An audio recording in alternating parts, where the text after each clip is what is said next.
everyone, I hope that you're doing great today. I'm back today to share a bit about my January favorites. I have some beauty things, I have a couple of books, I have a new workout that I'm loving, so let's get started with the beauty stuff. The first thing that I want to talk about is a new hairbrush. Now, I've been using wet brush for years. I still have the very first that I purchased. I believe it was in 2016. I got it in the Cold Beauty box by the Anna Edith and Lee Pebbles back in the day, the black one. I still love that one, but I wanted to get a new one just because the old one is a little bit gross looking.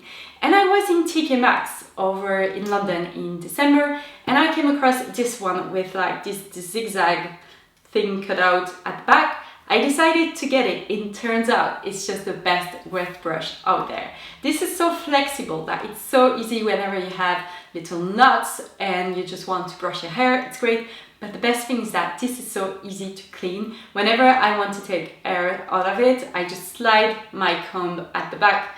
It gets clean very quickly, really easily. And I love the fact that it's blue with sparkles. This is just the one that I use every single day. I love it whether I use it on wet hair or on dry hair. It's just my favorite. I've been trying new products for Natural Company, which is our website, and I've been trying this new natural deodorant that I found in London. This is Salt of the Earth Melon and Cucumber. This is a spray, which I really like because whenever I go out and work out, sometimes I want to use a spray deodorant afterwards. But the one thing that I love about this is the smell. It's so fruity and so fresh. I'm just addicted to it. It works really well as a deodorant, but the smell, it's gonna be amazing for spring and summer. Now, every single winter for the past 2 years, I've been going back to this perfume by Malone. This is English Oak and Redcurrant. I just love it. This is my signature scent during the colder months. I just love it because it's really dark but a little bit fruity as well. I just love it so much. I actually purchased the scented candle that we have in our living room. This is just the one that I go to every single day right now. I'm just obsessed with the smell and I keep going back to it. I feel like it has been my 3rd year wearing it and I really love it. I also use the other one, the how is it called? English Oak and Hazelnut, but I really prefer the one with Redcurrant. It is so unique, so special. I just love that smell. When I was in London, I saw these hairbands in Selfridges. These are by the brand Slip, and they had it. These are basically hairbands wrapped in silk. And I was looking at them and I was with my friend Nadia and she told me that she has them and they're amazing, but they're also crazy expensive. So there was no way I would spend that money on those hairbands in Selfridges. It was a big pack with like 6 or 10 of them, something like that. And then afterwards we went to Space & Care and I actually found this like little Christmas bubble that they had with 4 of them inside. And another friend that were with us, I was like, I really want to get them, but they're so expensive and it's just hairbands. And she was like, okay, let's buy it together and we'll split the 4 hair elastics. And we each got 2, so I got these 2, the white one and the beige colored one. And I really like these. Do I think they're worth the price? Probably not. And I'm sure you can find knockoff brands that do the same, but they're really great for working out because they're not super tough on your hair. Like it doesn't, sometimes I always use the invisible up to this point, but sometimes, especially with new ones, I would get strands of hair stuck in there and it was a little bit painful. I never have this issue with these and they just look pretty in your hair. So I've been using it every single day. If I'm working out, if I'm going to sleep and I do a little bun on my hair, they do leave a slight kink in your hair, but I don't mind too much because I pretty much have my hair up every single day since I'm working out 6 times a week, but I really like these and thought I would mention them. When I was in London, we went to Boots, and I mean 4 girls in Boots gotta make some damage. And I finally got the It Cosmetic Your Skin But Better CC Cream. Now, the CC Cream is something that I've had my eyes on for years because I hear everyone raving about it. But to be honest with you, I never tried it myself because the only It Cosmetic beauty contour that I could think of was the one in Selfridges, and it looks super intimidating. It's near the escalator, it's always busy, there's a lot of people, so I never got around to it. But they finally got it in Boots, so I swatched it on my hand, give it a little try, and I decided to get it, and ever since I've been using it every single day. It definitely has the coverage of a foundation, which is great, but it goes on really smooth like a CC cream would, and I really like it. It has SPF 50, so that's always good, although that shouldn't be the only SPF that you rely on. But I live in Belgium and it's rainy pretty much all the time, so I'm fine with it, and I just love the effect it gives on my skin. I feel like it's very nourishing as well, it's not drying at all, and I love the color that I got. It's fair light, it's a perfect match for me. And then I repurchased an oldie but a goodie. Back in the day I did this video with Glossier, and I remember where they reached out to me. I was so proud, so excited. Back in the day you only could get Glossier in the States, so that was really exclusive. And in that video I was trying the Boy Brow product for the first time, and I fell in love. But ever since I never got around to repurchasing it, because when I went in New York, although our hotel was really close to the Glossier HQ, I didn't go in there. Don't ask me why. I'm still thinking about it to this day. I think something didn't connect in my brain. But they had the pop-up store in London, and one of my friends that we went with is obsessed with Glossier. I swear she has every single product that they make. So I decided to go, and I got a new one of the Boy Brow. I got the shade Blond, which is the one that I used to use back in the day. I really like this. This is great for those lazy days where I just want to quickly fill in my brows, but I don't want them to look too structured or too worked on. So I just pop that on, and for days like today I did my brows with my hourglass pencil and just went over the top with this to keep everything locked and in place. I just love this product.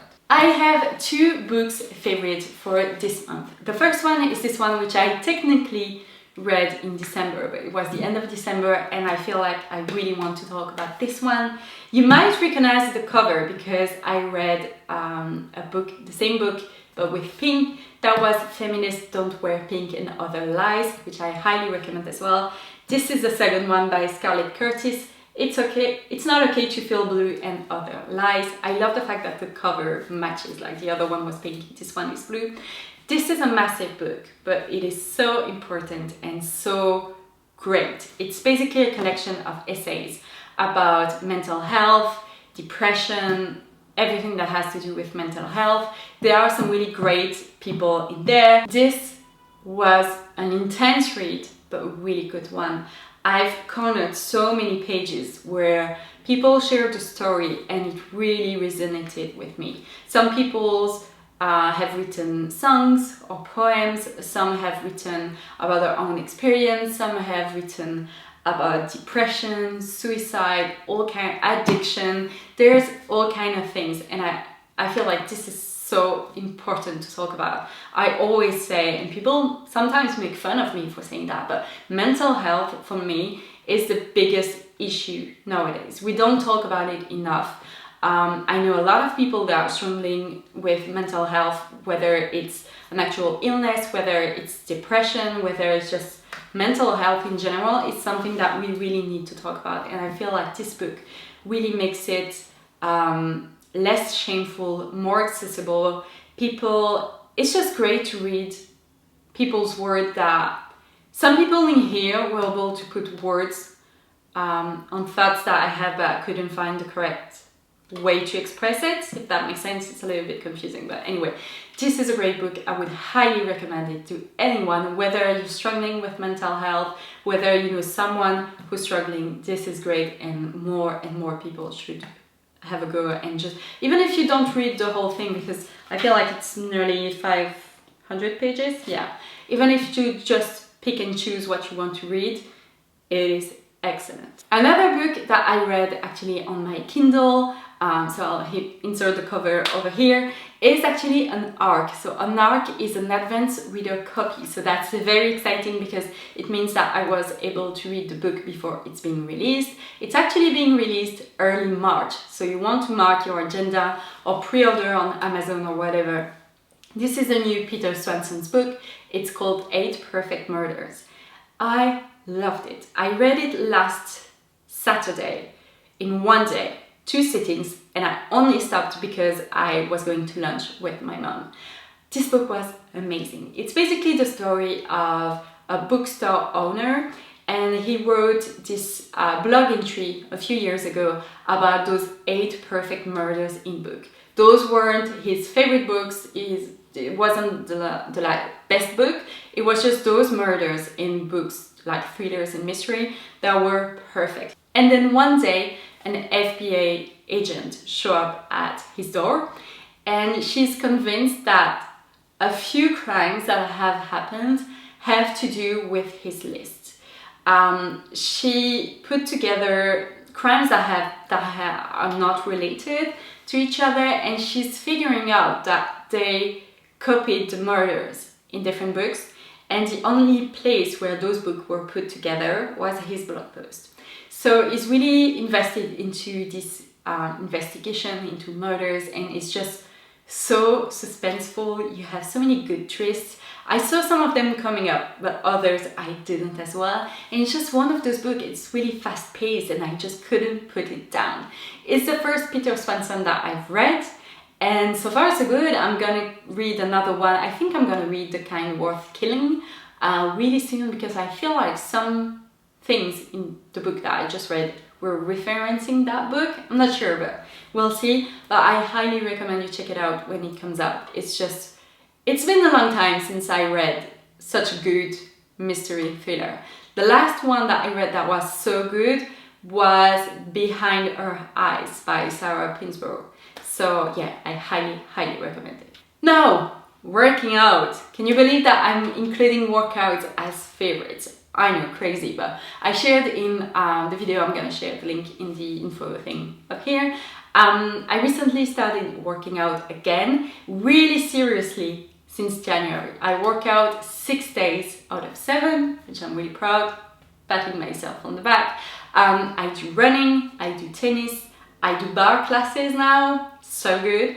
And I'm starting going to aquabike, which is basically a spin class in a pool. You have water up to about here, and you're just basically doing a spin class in the water. And it is so good. I was so stressed out the first time I went, but it's so great. I found a class that is near me. I can go by foot if I want, by feet. I can go by feet if I want to. The pool is at 30 degrees, which is so good because before that I did aqua jump on another pool, and that pool was freezing and I get cold really easily. So it's so comfortable. You can really go into the water without being freezing and being tiptoeing up to your bike. It is really a great HIIT workout. You have high intensity and then recovering and then high intensity again. I feel like I'm building muscle, I'm burning so many calories. I have no idea how much because I have the first Apple Watch, so it's not waterproof, but I think it must be like 400 calories for 45 minutes. It's a great workout because you're in water, so you don't get too hot, and the water actually feels very soft and it feels easier than spin class because I did Soul Cycle in London and it wasn't just that easy. So hopefully that will help me the next time I go back and do Soul Cycle again, because I really love that workout. Sadly, we don't have any studio in Brussels, but for Soul Cycle specifically, I believe there are spin classes. But anyway, I'm loving that. I go every single week on Friday lunchtime. I'm loving it. And then last but not least, I have an app that I want to share with you. I've actually been using it for a couple of months, but I realized that I never talked about it. It's called Lifesum. Lifesum is basically, before that I was using MyFitnessPal. It's basically a food log. I log everything that I eat. I make sure that I log everything that I drink because I don't drink enough water, so that keeps me accountable. But it's just great because you can find diet plans, you can find recipes, you can look up food that you're eating, and this is great if you want to keep track of your macros, if you just want to make sure that you're eating enough calories, if you're not eating too many calories. It's just a great way to keep a food journal. This app is also great if you want to look back at the food that you ate to see if you have any allergies or if you have if you're intolerant to anything, this is great and I highly recommend it. You have a free plan. I am on the paid plan. I just took a 1-year membership. It was really cheaper that way, but it's really great. I highly recommend it. So that is it for me today. I really hope that you had a great start of the year. Thank you so much for watching, and I will see you next time with a video talking all about my new piercing that I got nearly 2 months ago. So stay tuned for that. Thank you so much for watching. Take care, and I'll see you next time. Bye everyone.